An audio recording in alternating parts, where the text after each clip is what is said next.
In the previous video, we looked at Aristotle's theory of the homonymous, synonymous, and paronymous naming of things in Chapter 1 of the Categories, and then digressed. In Chapter 2, Aristotle divides things that are said, ta legomena, and things that are, ta onta, into a two-part and a four-part classification, respectively. Ta legomena are divided into those things that are said in combination, kata symplokein, symploke literally an interweaving, a complexio in Boethius is Latin, and those things that are not said in combination. Aristotle's examples of combination in this chapter happen to consist of simple indicative sentences, and his examples of non-combination happen to be single words. But consider, for example, one of the 10 categories, who, where, which Aristotle illustrates with the two-word expression en lukeioi, in the Lyceum. Aristotle considers this to be a non-combination. Acrel cites this and other passages from the Categories and from other works of Aristotle to argue that Aristotle's exact criteria for what constitutes combination are unexpressed and uncertain if pushed too hard. Aristotle then divides things that are, ta onta, into a fourfold classification. Things that are is Acrel's translation of ta onta. Onta is from the Greek verb to be, so some translate it as beings or as entities from the Latin verb to be. Aristotle uses both ta onta and ta pragmata to represent the things of our experience. It took me quite a while to get my arms around this classification, and I will begin by following Aristotle's text methodically, his terminology, his examples, his order of presentation, unencumbered by future interpretations. Ton onton tamen kat hypokemenutinos legetai. Of things, there are some that are said of a subject. Subject being the usual English translation for to hypokemenon, that which underlies. En hypokemenoi de udniestin, but are not in any subject. For example, anthropos kat hypokemenu men legetai tu tinos anthropu. Man is said of a subject, the individual man, but is not in any subject. Ta de en hypokemenoi menesti, some are in a subject. Kat hypokemenu de udenos legetai, but are not said of any subject. At this juncture, Aristotle pauses to define what he means by, quote, in a subject, in hypokemenoi de lego, ho entini mehos meros hyparkon, adunaton choris enai tu en hoi estin. By in a subject, I mean what is in something, not as a part, and cannot exist separately from what it is in. For example, hetis grammatike en hypokemenoi menesti te psyche. The individual knowledge of grammar is in a subject, the soul, but is not said of any subject. Notice that Acrel in his translation hyphenates knowledge of grammar to make it more resemble the Greek. Kai to ti laukon en hypokemenoi men toi somatiestin. And the individual color white is in a subject, the body. Hapangar chroma en somati, he adds parenthetically, for all color is in a body. But to ti laukon is not said of any subject. Tada kat hypokemenu te legetai, some are both said of a subject, kai en hypokemenoi estin, and in a subject. For example, he episteme en hypokemenoi menesti te psyche, knowledge is in a subject, the soul, kat hypokemenu de legetai tes grammatikes, and is also said of a subject, knowledge of grammar. Ta de ut en hypokemenoi estin, some are neither in a subject ut kat hypokemenutinos legatai, nor said of a subject. For example, hotis anthropos kai hotis hippos, the individual man and the individual horse. Haplos de ta atoma kai hen arithmoi kat ud nos hypokemenu legatai. Things that are individual and numerically one are without exception not said of any subject. En hypokemenoi de enia uden kolue enai. But there is nothing to prevent some of them from being in a subject. Hegar tis grammatike ton en hypokemenoi esti. The individual knowledge of grammar is one of the things in a subject. This fourfold division of ta onta hinges on two concepts: said of a subject, kat hypokemenutinos legatai, and in a subject, en hypokemenoi enai. Unfortunately, Aristotle does not define what he means by subject, he does not define what he means by said of a subject, and he defines in a subject in a way that seems inadequate and almost circular. Ho entini mehos meros hyparkon, what is, being in something not as a part, that is, not relating to the thing it is in as a part to a whole, adunaton choris enai tu en hoi estin, cannot exist separately from what it is in. Okay, but what does in mean? What is the role of this classification of ta onta in the remainder of the categories and in Aristotle's other writings?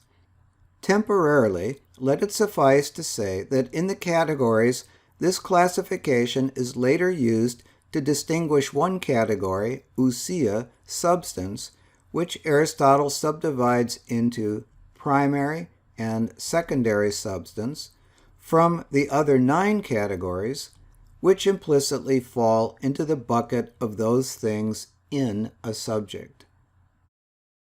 There is a standard interpretation of this classification. It comes from Porphyry and Boethius. Their interpretation is not universally accepted today as either the correct interpretation of Aristotle or as logically or metaphysically faultless, but it was foundational to philosophy and logic for a millennium or more and is indispensable to the history of philosophy. Porphyry's pupil asks Porphyry, what are the smallest and the largest possible classifications of the genera of ta onta? The largest, Porphyry answers, is that of the 10 categories which we will soon encounter. Eselakisten men undi airesin genon, di eloim anta onta kaitas semantikas ponas ten es tessera. The smallest number of classes into which I could divide beings and the words that signify them is 4.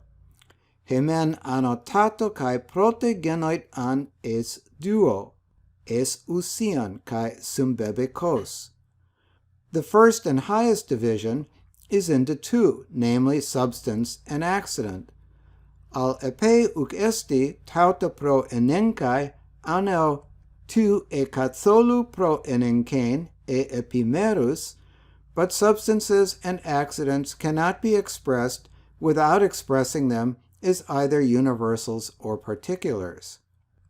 Boethius, parvissima vero est divisio quae fit in quatuor, in substantiam et accidens et universale et particulare. The smallest possible division of things is into 4, namely substance or accident, universal or particular. Prima quidem rerum est omnium divisio in substantiam atque accidens. Now the primary division of all things is into substance and accident. Sed quoniam substantia proferi non potest, nisi aut universaliter aut particulariter intelligatur, but substance cannot be expressed without it being understood as universal or particular. We inherit our terminology, substance and accident, universal and particular, from this Latin translation of Porphyry.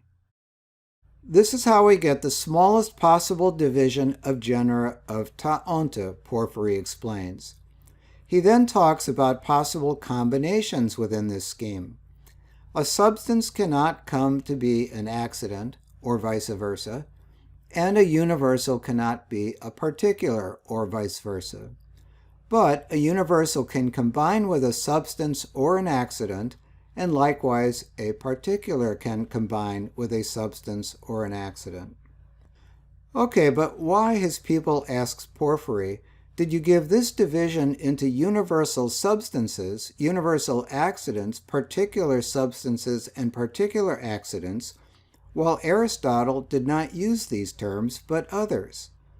Ala pos sumen ten diairesin pepoiesai hotiton onton tamen katsolu usiai, tade katsolu sumbebekota, tade epimerus usiai, tade epimerus sumbebekota, Aristoteles de utoiutois onomasi kekretai, ala alois.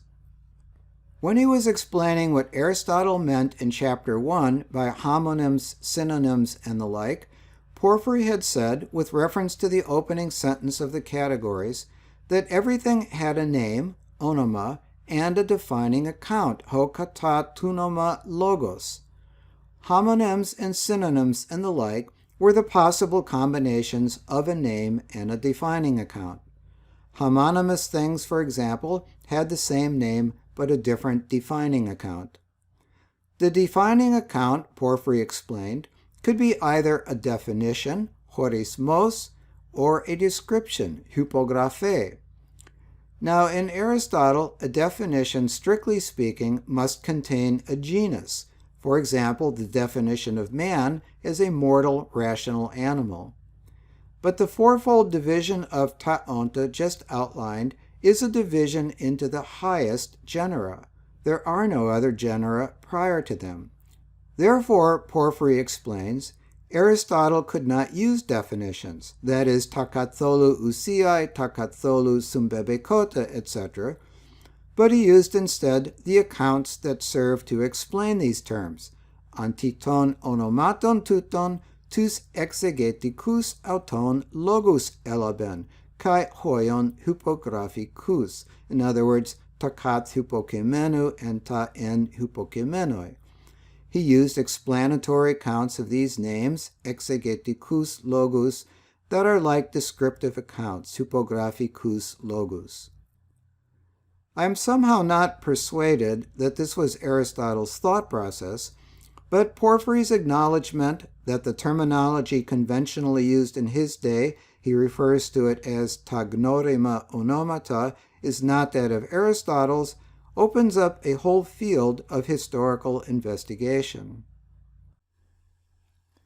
Whether or not I am persuaded by Porphyry's explanation of the terminology, it is a fact that Aristotle's terse style left undefined the meaning of kat hypokemenu, said of a subject, and by our lights inadequately defined the meaning of en hypokemenoi, in a subject.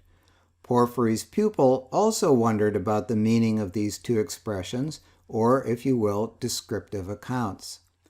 Porphyry cites Aristotle's own definition of en hypokemenoi, and then says, Pemi hoti en hypokemenoi epe ekeno enai to entini on.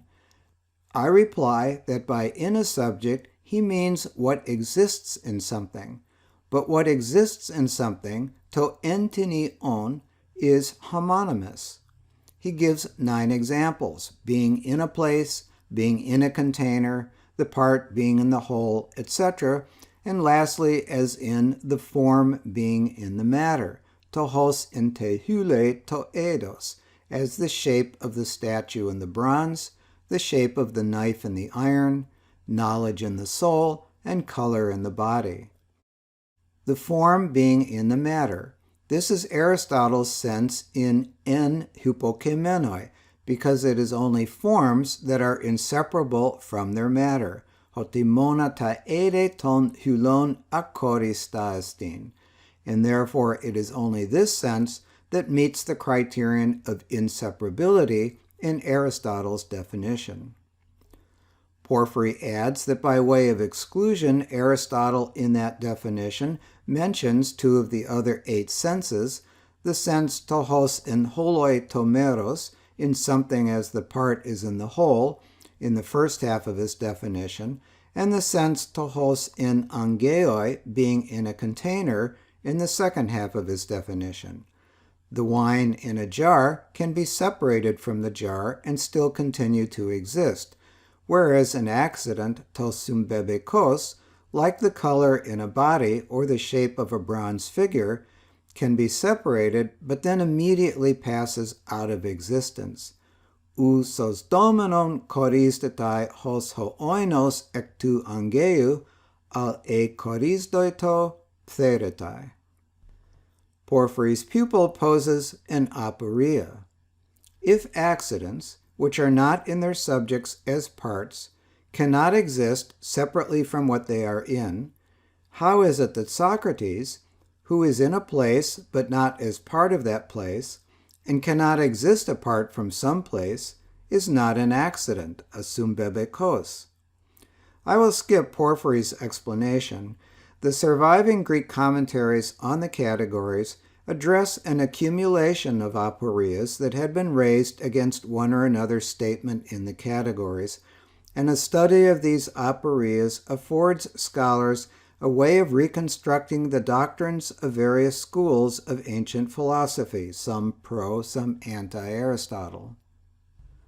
What then about Aristotle's descriptive account kat hypoke menutinos legestai?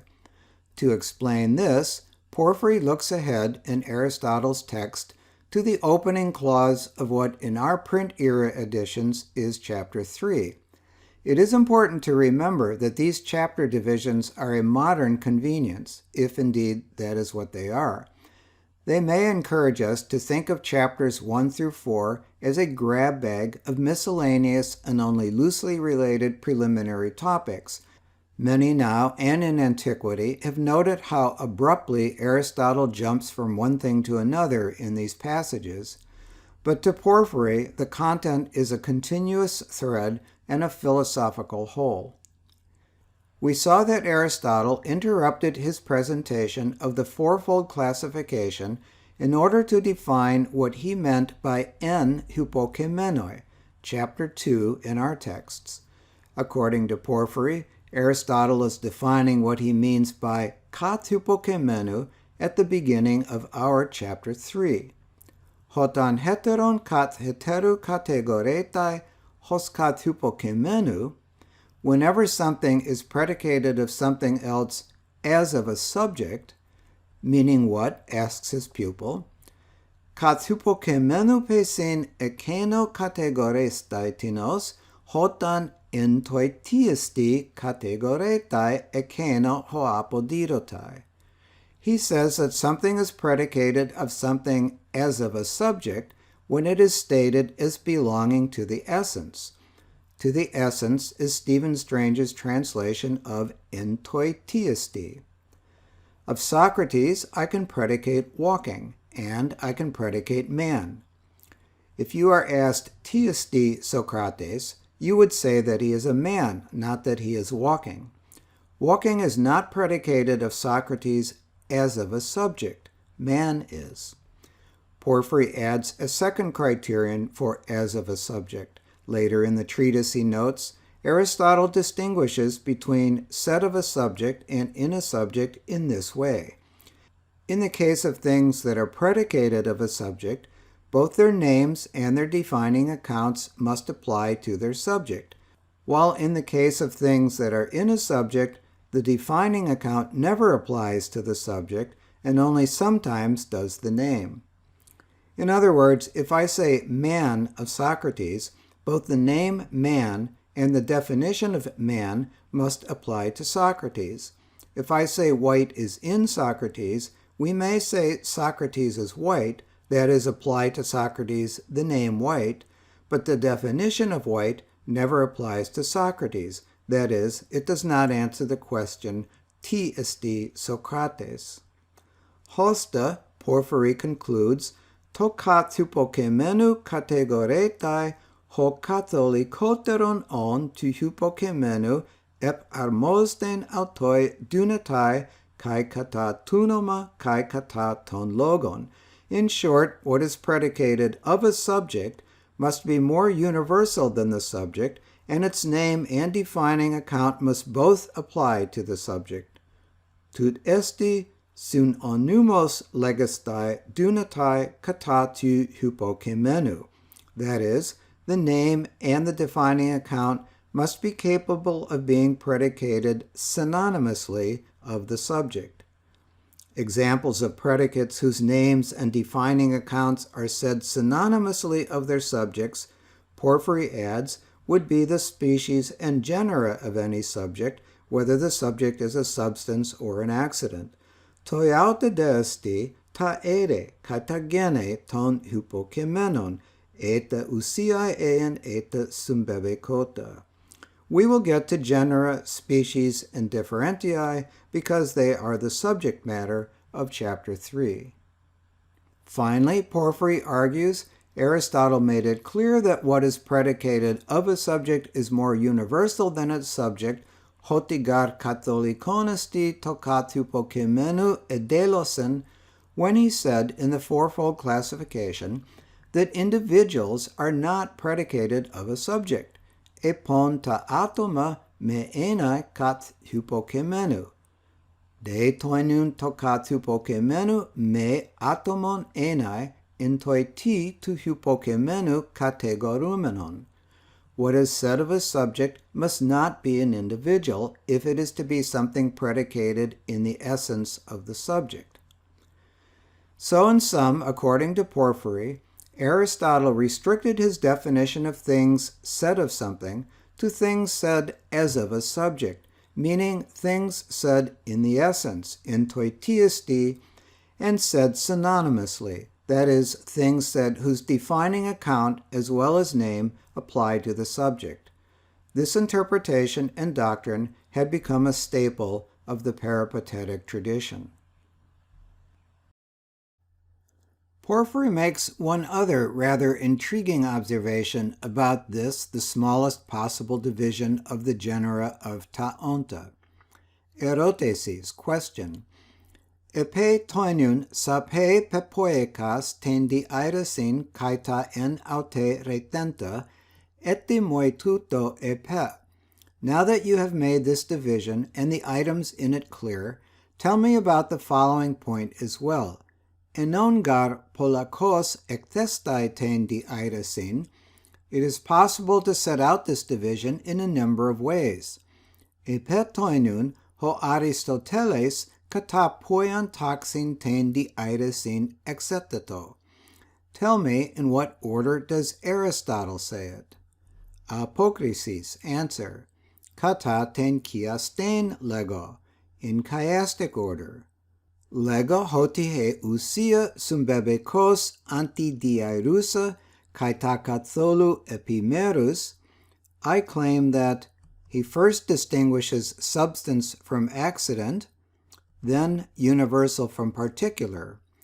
Togar hutos di elen kai epein ton onton, to divide in the way that he does, saying that among beings tamen e katholu usiai, some are either universal substances, e epimerus sumbebekota, or particular accidents, kai tamen e katholu sumbebekota, and some either universal accidents, e epimerus usiai, or particular substances, ki asdontos ein, is to use a chiastic ordering. Kai metata katholu kata stoikon arithmuntos, he does not list in their order of precedence either universals, metata kata meros, or particulars, metatas usias kata stoikon, or substances in their order of precedence, metatas sumbebekota, or accidents. Kai poten delon hoti hutos di elen. From what is it clear that this is how he is dividing? hotita exegetica auton onomata paralambanon hasun eplexen hutos ex etheto, hos apedecthe, because this is the order in which he sets out the combined explanatory accounts belonging to their names. Porphyry is talking about the chiastic order of Aristotle's presentation of the four combinations, or combined explanatory accounts, as he puts it. In fact, we observe that Aristotle also happens to swap chiastically the order in which he specifies the two dimensions or explanatory accounts for each combination. He specifies the first combination, universal substances, in set of present in order. Tamen kat hypokemenoutinos legetai, en hypokemenoide udini estin. To specify the next combination, he reverses and goes in present in set of order. Tada en hypokemenoi menesti, kat hypokemenoide udinos legetai. To specify the third combination, he swaps the order again. Tade kat hypokemenuta legetai, kai en hypokemenoi estin. In other words, in set of present in order. And finally, for the fourth combination, present in set of order. Tade ut en hypokemenoi estin, ut kat hypokemenutinos legetai. What the significance of this is, I do not know. To me, it demonstrates how methodically, systematically, schematically Aristotle thinks. We have seen how Porphyry maps the conventional terminology of his time, terminology Boethius translated into Latin and passed down to us, onto Aristotle's terminology. Studman, in his Stanford Encyclopedia of Philosophy article, uses this mapping as the basis for what he calls, quote, a fairly straightforward, quote, interpretation of Aristotle's fourfold division. I have found his article quite helpful. In these notes, we have captured Aristotle's fourfold division into a so-called ontological square. Stephen Strange, in his edition of Porphyry's commentary, cites the suggestion of another scholar, Henry Chadwick, that Porphyry had in mind this diagram, which by then had become traditional. The diagram appears in most of the manuscripts of Boethius's commentary and is shown here as it appears in Minya's edition of Boethius in the Patrologia Latina.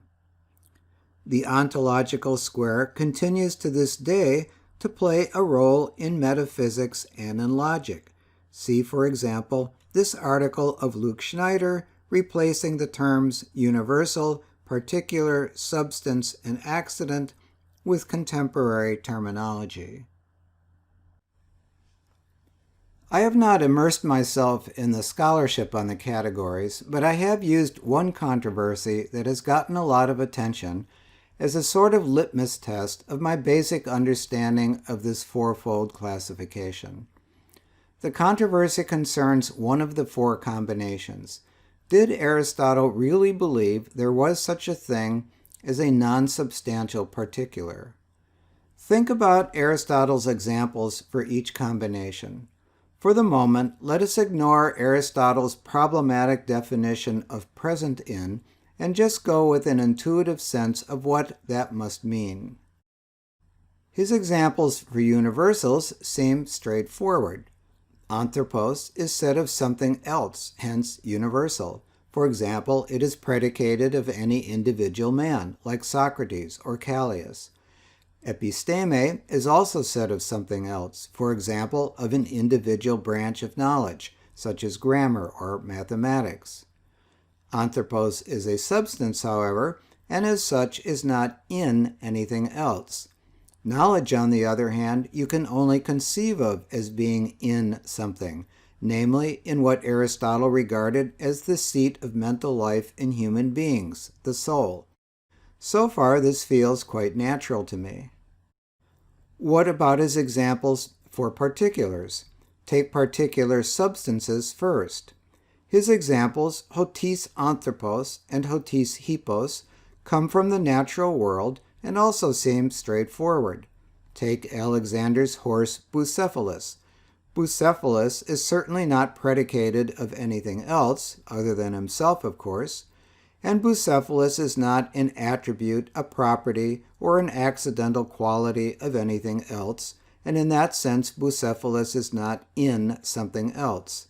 Intuitively, this seems to me to also make sense.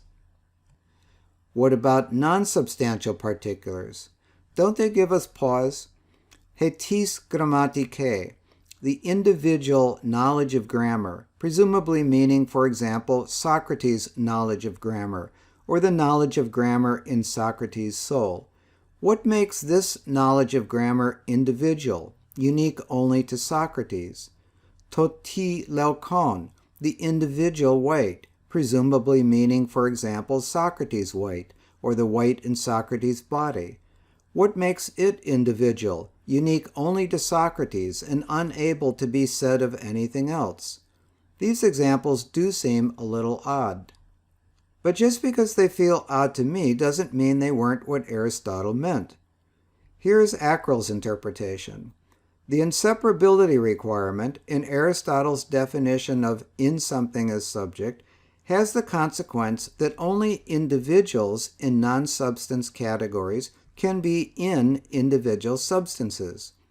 Aristotle could not say that generosity is in Callias as subject, since there could be generosity without any Callias. Only this individual generosity, Callias's generosity, is in Callias. Callias is an individual. Callias's generosity is also an individual. Whatever we may think of it, and Acryl himself does not question it, that is the consequence of Aristotle's definition.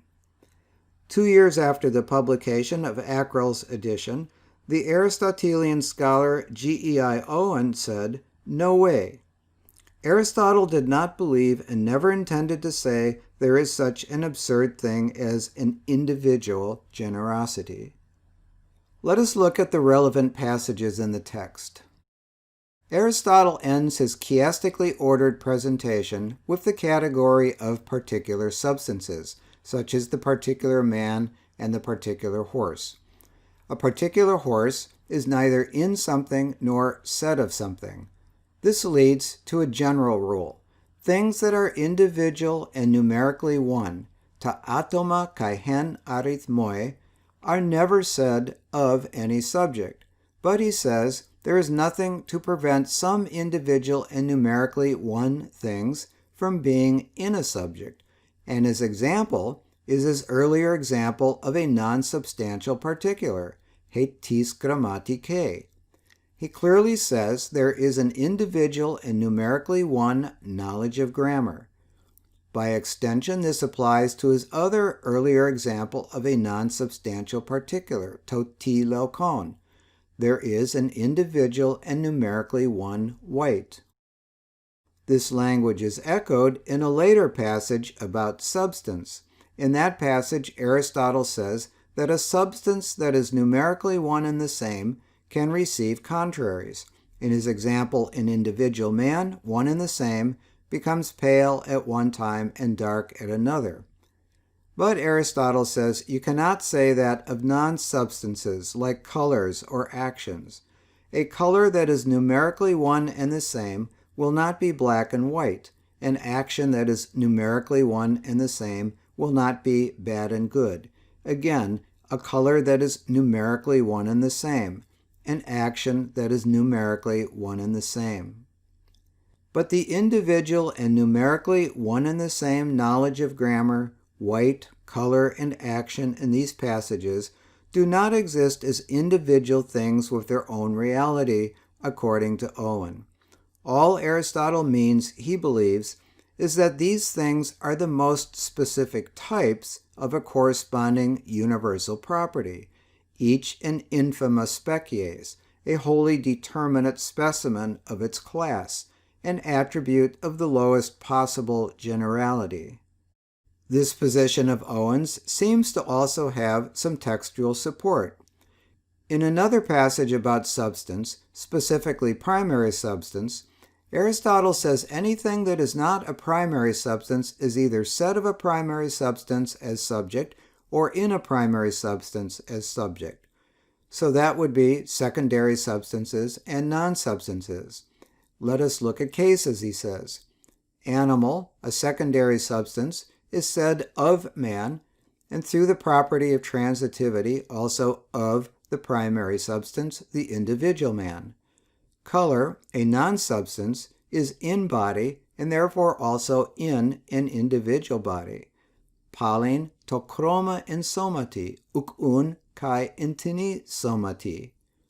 For were color not in some individual body, he adds in this very anti-Platonic passage, it would not be found in body at all. Here, Aristotle clearly says that color is in an individual body not as an individual, but as an instantiation of the universal property of color. This is so clear, case closed, says Owen, that Acrel in fact had been compelled to argue that Aristotle's formulation in this passage is, quote, compressed and careless, end quote. Strictly speaking, says Acrel, it is not color, but an individual instance of color that is in this individual body. Because, with respect to the inseparability requirement of Aristotle's definition of in a subject, color could exist apart from this individual body. And so we circle back to Aristotle's definition of en hypokimenoi and how to interpret it. And here it seems that Owen must strain a bit. En hypokimenoi de lego ho entini mehos meros hyparkon bi adunaton choris enai tu en hoi estin. The most natural interpretation of this two-part definition is that the substance of A in which the non-substantial individual is present is the same substance as the what it is in of B. The white in Socrates' body, A, is not in Socrates' body as a part, and B cannot separately exist, apart from what? From Socrates' body. The white is non-recurrent. If Socrates' body ceases to exist, the individual white in it ceases to exist. But according to Owen, the sentence is ambiguous. It can also be read as, what A is in something not as a part, B cannot separately exist, apart from what? From whatever it is in. In this reading, Aristotle is only saying that white could not exist without something to contain it. Color is in body. Even if Socrates' body ceases to exist, the same white that was in it can exist in someone else's body. According to Studman, Acrel's interpretation is the standard interpretation going back to medieval times. It seems to me that the perfectly schematic design of Aristotle's classification requires it. But when I say perfectly schematic design, perhaps I am too influenced by the interpretation imposed on the categories by Porphyry and Boethius and handed down to medieval times. In any case, many have written about this besides Acrel and Owen, and there are many more arguments than the ones I have given an abbreviated account of. Regardless of what Aristotle meant, is there such a thing as a non-substantial particular? This is still an issue in contemporary philosophy. Speaking of which, Studman and others point to a close resemblance between non-substantial particulars and the tropes of contemporary trope theory. Another rabbit hole for me to go down one day.